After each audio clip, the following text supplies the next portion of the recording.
శ్రీ గురుభ్యో నమ. శ్రీమాత్రే నమ. 31 మే నుంచి 6 జూన్ వరకు గల కాలానికి రాశి ఫలితాలు ఏ విధంగా ఉన్నాయో ఇప్పుడు చెప్పుకుందాము. ముందుగా గ్రహస్థితులు.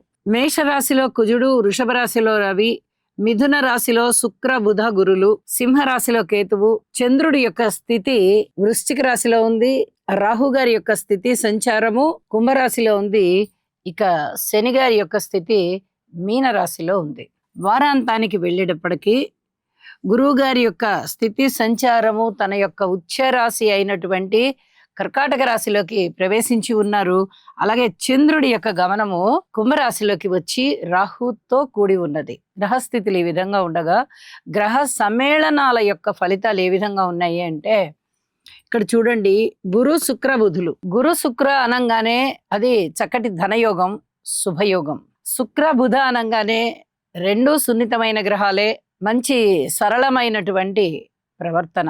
అలాగే గురువు గారితో బుధుడు కలిసినప్పుడు విద్య చాలా బాగుంటుంది. ఈ విధంగా అద్భుతమైన ఫలితాలే అని చెప్పడం జరుగుతోంది. ఇక దృష్టి ఫలితాలు ఏ విధంగా ఉన్నాయి అంటే శని గారి యొక్క 3వ దృష్టి రవి గారి మీద సోకుతుంది.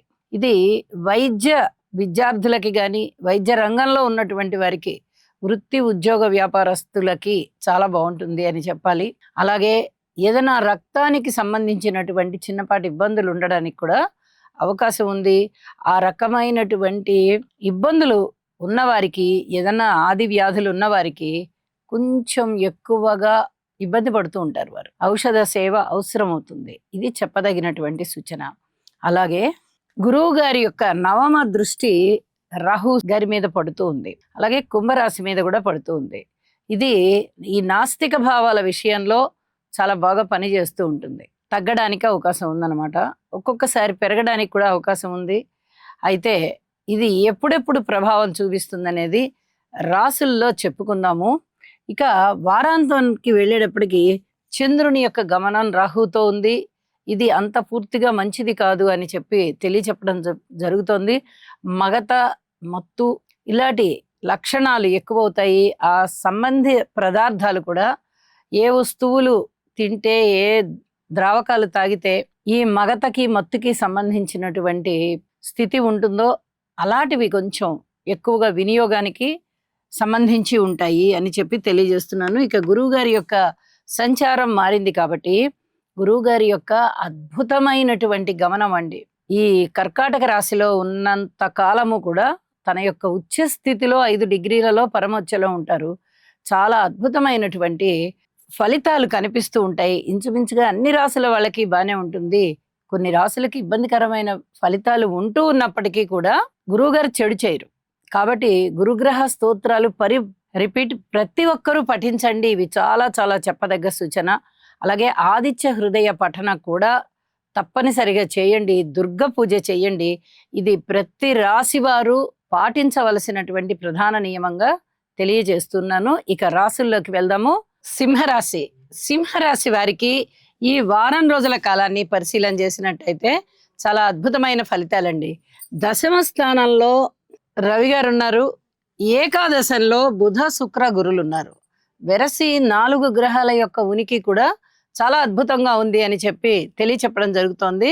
ఇక్కడ చెప్పదగ్గ ముఖ్య సూచన ఏమిటి అంటే రాహుకేతువుల యొక్క స్థితి సంచారము 7మంలోనూ రాశిలోనూ ఇబ్బంది పెడుతూ ఉన్నాయి. 8మంలో శని గారి యొక్క సంచారం ఉంది. మరి 3 గ్రహాలు చాలా ఇబ్బంది పెట్టేటటువంటి స్థానాలలో ఉంటూ ఉండగా 4 గ్రహాలు అత్యుత్తమమైనటువంటి ఫలితాలు ఇచ్చేటటువంటి స్థానాల్లో ఉన్నాయి అంటే మరి శుభాశుభ మిశ్రమాలు చాలా స్పష్టంగా కనిపిస్తున్నాయి అనే చెప్పచ్చు. మరి ఏ విధంగా వీరు చాలా బాగున్నాయి, చాలా బాగుండే ఫలితాలకి వీరు సమాయత్తం అయిపోతున్నారు అని ఒకసారి మనం ఇక్కడ విశ్లేషణ చేసుకుంటే లాభస్థానంలో ఉన్నటువంటి 3 గ్రహాలు కూడా అద్భుతమైన ఫలితాలే.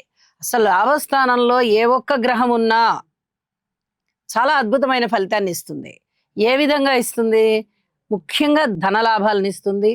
మాట బాగా పరపతి పెరిగేటట్టుగా చేస్తుంది. ధన సహాయం జరిగేటట్టుగా చేస్తుంది. రుణ భారాల్ని తగ్గిస్తుంది. అలాగే మనకి ఇంకా పెద్ద రుణాలు కావాలంటే ఈ చిన్న రుణాలు తీర్చేసి పెద్ద రుణాలు తీసుకునే విధంగా చేస్తుంది. ఉద్యోగ జీవితంలో లాభాన్ని ఇస్తుంది. వ్యాపార జీవితంలో లాభాన్ని ఇస్తుంది. మనం నమ్మడానికి లేదు, ఊహించడానికి లేదు. ఊహించని విధంగా లాభాలు వస్తాయి ఒక్క గ్రహం ఉంటేనే. అలాంటిది రాస్యాధిపతే రాశిలో ఉన్నారు, దశమాధిపతి రాశిలోనే ఉన్నారు, పంచమాధిపతి రాశిలోనే ఉన్నారు. ఇక ఎన్ని అనుగ్రహాలు ఉంటాయంటే ఈ లాభస్థానంలో 3 గ్రహాల వల్ల సంతానం వల్ల చాలా సంతృప్తి కలుగుతుంది. దూర ప్రాంత ప్రయాణాలన్నీ లాభిస్తాయి. అనుకోని విధంగా లాభాల బాటలో ఉంటారు. ఏ ఇద్దరి మధ్యనైనా అన్యోన్యత చాలా చాలా బాగుంటుంది. స్నేహితులు చాలా బాగుంటారు. పూర్వజన్మలో చేసుకున్నటువంటి పుణ్యం ఏదైనా ఉందా అంటే అది ఇప్పుడు అక్కడికి వస్తూ ఉంటుంది. ఇన్ని రకాల లాభాలు లాభస్థానంలో ఉన్న గ్రహాలు ఇస్తూ ఉండగా ఇక దశమ స్థానంలో గురువు గారు ఉన్నారు. వారు రాస్యాధిపతి కూడా అవుతున్నారు. రాస్యాధిపతే దశమ స్థానంలో ఉంటున్నారంటే ఇంకా ఎంత అద్భుతమైనటువంటి ఉద్యోగ జీవితం అంటే వీరు పాలిటిక్స్ లో రాణిస్తారు. అలాగే ఉద్యోగం ఏదైతే ఉందో ఆ ఉద్యోగ జీవితంలో రాణిస్తారు. అనుకోని విధంగా ఉన్నత స్థితి వస్తుంది, గుర్తింపు వస్తుంది, పై అధికారుల మన్ననలు వస్తాయి, ప్రశంసలు వస్తాయి, తోటి ఉద్యోగస్తుల యొక్క సహాయ సహకారాలు దొరుకుతాయి. అన్ని విధాలుగా ఆనందకరమైన జీవితం ఉంటుంది. ఇది చెప్పదగ్గ సూచన.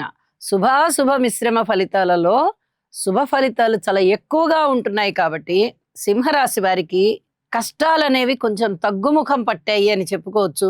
అయితే దుర్గా అమ్మవారి యొక్క స్తోత్ర పారాయణాలు తప్పనిసరిగా చెయ్యండి. అష్టమ శని జరుగుతూ ఉంది కాబట్టి శని గారికి స్తోత్ర పారాయణాలు చేయండి. ఒక్కసారి శని గారికి తైలాభిషేకం కూడా చెయ్యండి. అలాగే గణపతి ఆరాధన కూడా చెయ్యండి. ఇక మిగతా అన్ని విషయాలలోనూ చక్కటి అభివృద్ధి కనిపిస్తూ ఉంటుంది. వారాంతంలోకి వెళ్ళేటప్పటికీ గురువుగారి యొక్క స్థితి సంచారము వ్యయస్థానంలోకి వచ్చింది.